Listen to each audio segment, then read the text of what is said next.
Friends, আমি পিউলি। পিউস ওয়ার্ল্ডে তোমাদের সবাইকে জানাই স্বাগত। একদিনের জন্য কোথাও যাবে ভাবছো? কী কী দেখবে, কোথায় থাকবে, কী কী খাবে, সেটা জানতে হলে ভিডিওটা পুরো দেখো। তাহলে চলো শুরু করি প্রথম থেকে।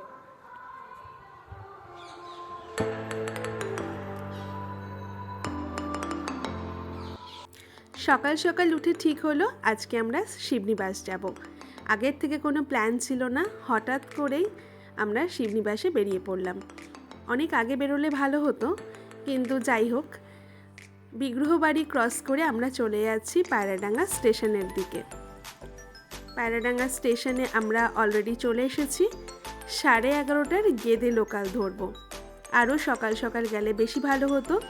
শিয়ালদা থেকে যে কোনো গেদে লোকাল ধরলেই আমরা পৌঁছে যাব শিবনিবাস। ট্রেনে উঠে গেছি। এবার রানাঘাট জাংশনের ওপর দিয়ে ট্রেনটা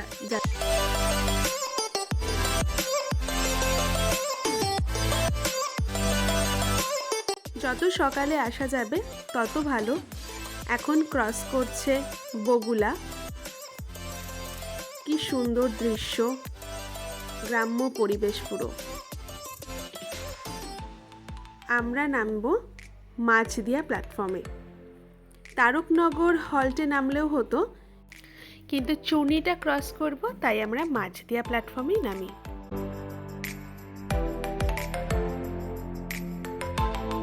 এখান থেকে বেরিয়ে গেলেই অনেক টোটো অটো পাওয়া যায়।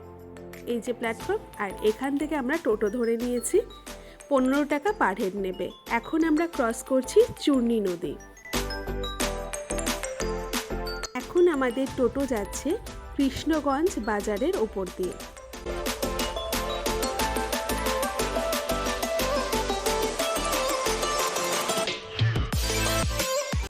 আমরা চুনির ওপর দিয়ে ব্রিজ ক্রস করেও যেতে পারতাম, কিন্তু অ্যাডভেঞ্চারের জন্য আমরা এখানেই নেমে যাই।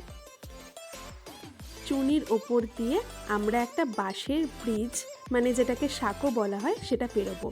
তার জন্য এখানে টিকিট কাটতে হয় 3 টাকা পার হেড। এটা হচ্ছে বাঁশের তৈরি একটা সাঁকো। এটা পেরিয়েই আমরা ওপারে যাব। এই হচ্ছে চূর্ণী নদী। চূর্ণী নদী বয়ে চলেছে নদিয়া জেলার অনেক জায়গায়, যেমন এই শিবনিবাস, বীরনগর, আরংঘাটা এবং রানাঘাট। বাংলাদেশের কুষ্টিয়া জেলার মাথাভাঙা নদী থেকে দুটো নদী ভাগ হয়ে ভারতে এসেছে। এক হলো ইছামতি নদী, আর এক হলো এই চূর্ণী নদী। অসাধারণ এই প্রাকৃতিক দৃশ্য। চূর্ণী নদী ক্রস করলেই আমাদের শিবনিবাস। এই হচ্ছে রাজরাজেশ্বর মন্দির। এশিয়ার দ্বিতীয় বৃহত্তম শিবলিঙ্গ এই মন্দিরেই আছে। এবার তোমাদেরকে একটা গল্প বলি। নদিয়ার রাজা কৃষ্ণচন্দ্র তার স্বপ্নে শিব ঠাকুর এসে বলেছিলেন সে কাশী থেকে তার রাজধানীতে আসবে, রাজা যেন তার সেবা করেন।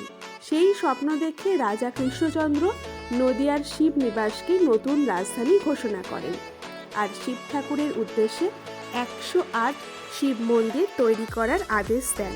কিন্তু 108 শিব মন্দিরের বদলে মাত্র 3টি শিব মন্দিরের অস্তিত্ব আছে। আমরা যখন গেছিলাম তখন অলরেডি 1টা বেজে গেছে, তো যার জন্য শিব মন্দির খোলা তখন ছিল না। আর আশেপাশে কোনো রকম খাবার হোটেল ছিল না, তাই আমরা এই দোকান থেকে পাউরুটি কলা কিনে আমাদের টিফিনটা সেরে ফেলি। এই জেঠুর দোকান থেকে আমরা পাউরুটি কলা কিনেছিলাম আর লাড্ডু কিনেছিলাম। আমাদের তখন সঙ্গী ছিল এই নিষ্পাপ প্রাণগুলি।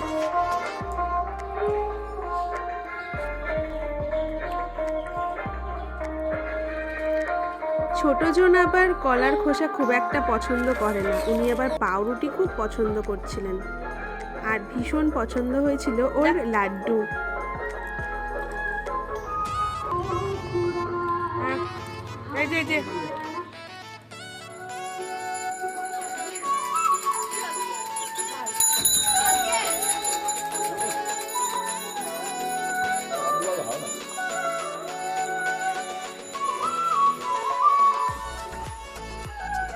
গায়ের ওপর দেখো একটা, ওখানে মনে হচ্ছে হাইলাইট করেছে।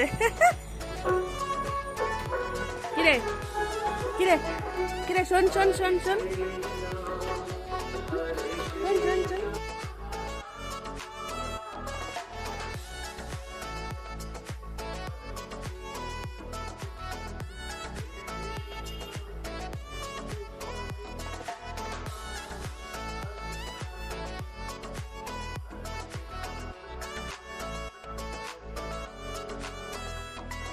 ভালো গেছিস, ভালো গেছিস, বলি আমি টাটা টাটা।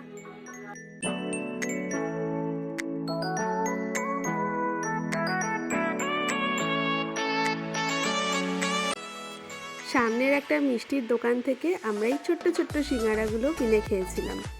এই হচ্ছে সেই জেঠুর দোকান। সিঙ্গারাগুলো খুব টেস্টি ছিল, তোমরা আসলে অবশ্যই কিন্তু খাবে। একদম মন্দিরের সামনে।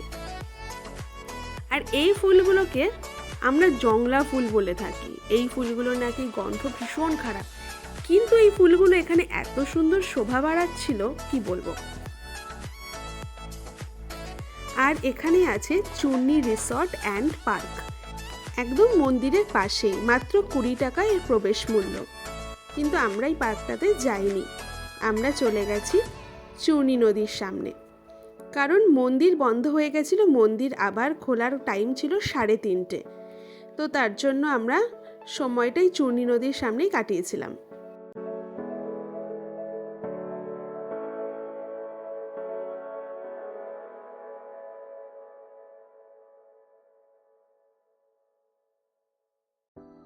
এখন বাজে ঠিক 3:30।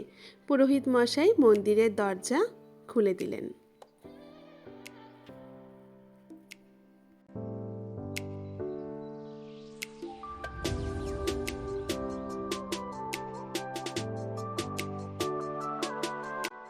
আমরা প্রথম দর্শন করি রাম সীতা মন্দির।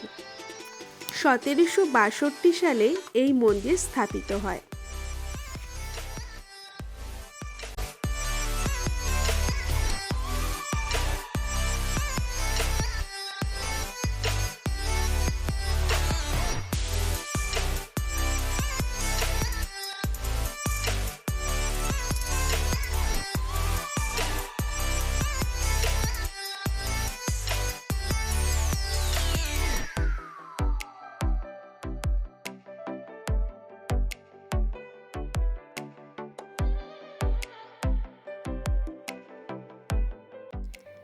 তারপরে আমরা দর্শন করি রাগনেশ্বর মন্দির।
সর্বশেষে আমরা দর্শন করি রাজরাজেশ্বর মন্দির। এই মন্দির স্থাপিত হয় 1754 সালে।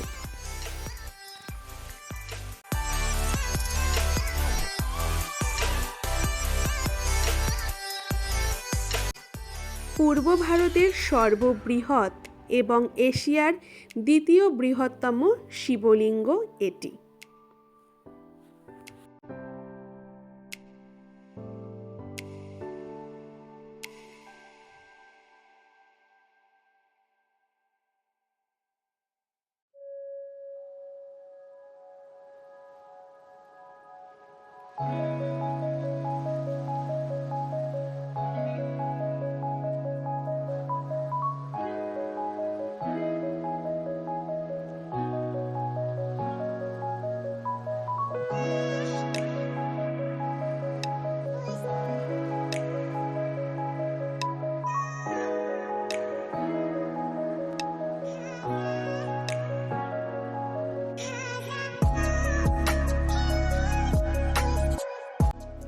মন্দিরের চারপাশটা তোমাদেরকে দর্শন করাই।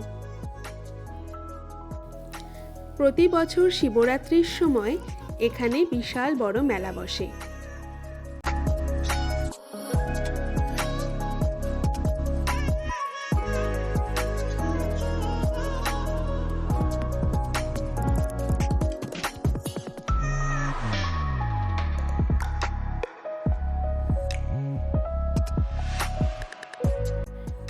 মন্দির দর্শনের পর আমরা বিট্টুর স্পেশাল ফুচকার দোকান থেকে পাপড়ি চাট আর ফুচকা খাই। এরপর ওখানেই মন্দিরের পাশেই দাঁড়ানো ছিল অনেক টোটো, সেখান থেকে টোটো ধরে আমরা চলে যাই তারকনগর স্টেশনে। আমরা ফেরার সময় মাছদিয়া স্টেশন হয়ে ফিরিনি, আমরা সোজা চলে যাই তারকনগর স্টেশনে। এখানে আমরা ফেরার পথে দেখতে পাই সুতো কারখানা, তা এখন ভগ্নাবশেষ হয়ে আছে, কোনো রকম কাজ এখন এখানে হয় না।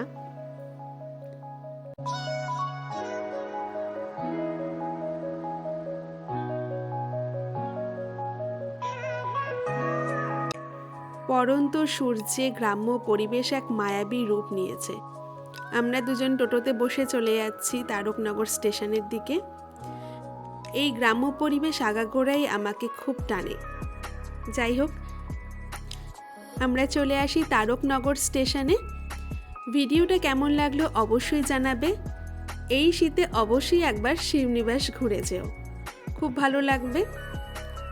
এরকম আরও অনেক ভিডিও পেতে আমার চ্যানেলটিকে লাইক, শেয়ার অ্যান্ড সাবস্ক্রাইব করে পাশে থেকো। Thanks for watching.